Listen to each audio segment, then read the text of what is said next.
Hello friend, welcome my channel. दोस्तों, आज की इस वीडियो में मैं आपको हिंदी के ऐसे मोस्ट इम्पॉर्टेंट क्वेश्चन बताऊंगी जो यूपी बोर्ड 2023 में 100% आएंगे। ठीक है, तो मात्र आपको क्या करना है, मात्र आपको 20 टॉपिक पढ़ लेने हैं। अगर आपने 20 टॉपिक पढ़ लिए तो आपके 100 नंबर बिल्कुल पक्का है। 100 नंबर में क्यों बोल रही हूँ, क्योंकि इंग्लिश और हिंदी ये दो पेपर 100 नंबर के आते हैं। क्योंकि इन हिंदी और इंग्लिश में मतलब स्कूल की तरफ से 30 नंबर नहीं दिए जाते, सिर्फ केमिस्ट्री, बायोलॉजी और फिजिक्स में ही 30 नंबर दिए जाते हैं। तो हिंदी का पेपर होता है पूरा 100 नंबर का होता है।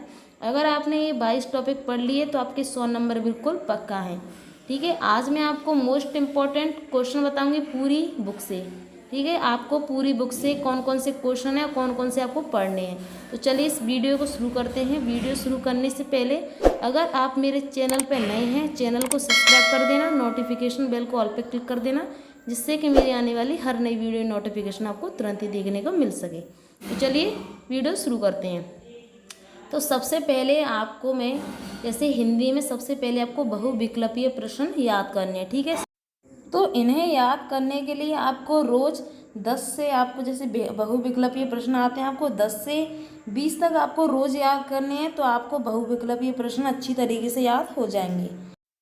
तो आपको बहुविकल्प प्रश्न आपको उन्हीं को याद करना है जिनके पीछे 2022 या 20 लिख रही हो। ठीक है, बहुविकल्प प्रश्न आपको इस तरीके से याद करने हैं। ठीक है, पहला टॉपिक ये। और दूसरा टॉपिक है महत्वपूर्ण गद्य। इसमें क्या है, इसमें दो निबंध है। पहला तो राष्ट्र का स्वरूप और दूसरा अशोक के फूल। ठीक है, इन दोनों की आपको अच्छी तरीके से आपको व्याख्या करनी है। इनकी व्याख्या आती है 10 नंबर में। तो आप इन दोनों की आपको इनकी व्याख्या कर लेनी है अच्छी तरीके से। राष्ट्र का स्वरूप और अशोक के फूल। ठीक है, राष्ट्र का स्वरूप के लेखक डॉक्टर शरण अग्रवाल हैं और अशोक के फूल के लेखक हैं आचार्य हजारी प्रसाद द्विवेदी। ठीक है, तीसरे टॉपिक में आते हैं महत्वपूर्ण पदाशय। इसमें आपको पवन दूतिका लेनी है, श्रद्धा मनु और गीत महादेवी वर्मा के। ठीक है, इन तीनों की आपको अच्छी तरीके से व्याख्या कर लेनी है।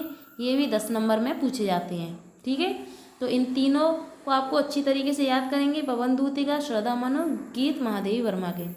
ठीक है, चौथा। ठीक है, तो आपको क्या करना है, चौथा पॉइंट है मेरा लेखक का जीवन परिचय।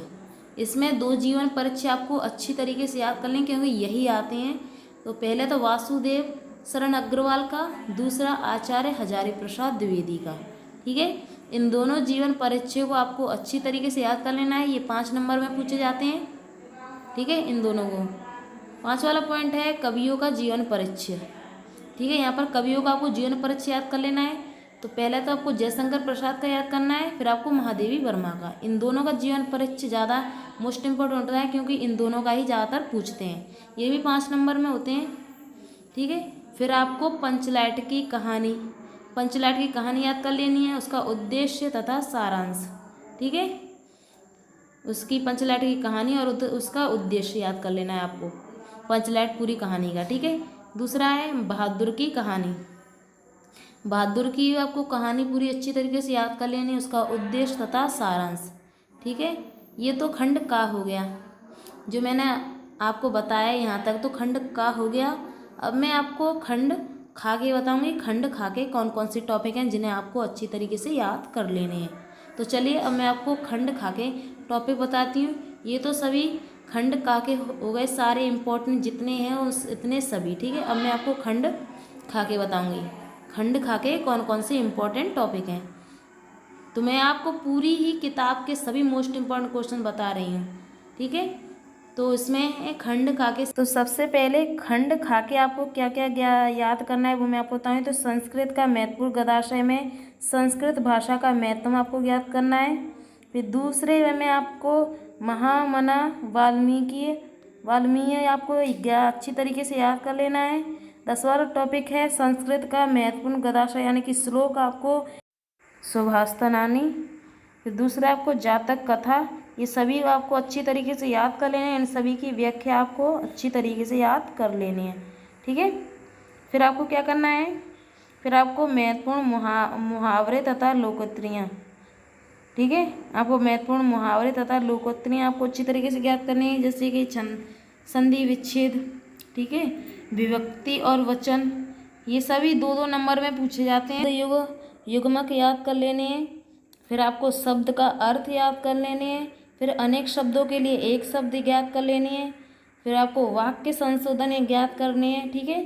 आपको रस याद करने हैं, छंद याद करने हैं, अलंकार याद कर लेने हैं और पथ लेखन, ठीक है। सबसे लास्ट टॉपिक है निबंध। निबंध 10 या 7 नंबर में पूछे जाते हैं, बल्कि ये छंद, अलंकार, रस, श्रृंगार, शब्द अर्थ, ये सभी 2-2 नंबर में पूछे जाते हैं। तो जितने टॉपिक मैंने बताए, अगर आपने सभी टॉपिक अच्छी तरीके से याद कर लिए तो आपके 100 नंबर बिल्कुल पक्का हैं, ठीक है। तो आपको क्या करना है, आपको इन सभी को अच्छी तरीके से ज्ञात कर लेना है, क्योंकि ये हर साल ही पूछे जाते हैं और ये इम्पोर्टेंट टॉपिक हैं। जितने मैंने आपको ये टॉपिक बताए हैं वो आपको सिर्फ क्या करना है, अच्छी तरीके से इन्हें लिखकर आपको याद कर लेने हैं, क्योंकि ये 12th के लिए बहुत ही मोस्ट इम्पॉर्टेंट, ठीक है। अगर आपने याद कर लिए तो आपके 100 नंबर बिल्कुल पक्का। वीडियो अच्छी लगे तो वीडियो को लाइक कर देना, चैनल पर नए हो चैनल को सब्सक्राइब करके नोटिफिकेशन ऑल कर देना, जिससे कि मेरी आने वाली हर नई वीडियो की नोटिफिकेशन आपको तुरंत ही देखने को मिल सके। चलिए मिलते हैं नेक्स्ट वीडियो में किसी नए टॉपिक के साथ, तब तक के लिए बाय।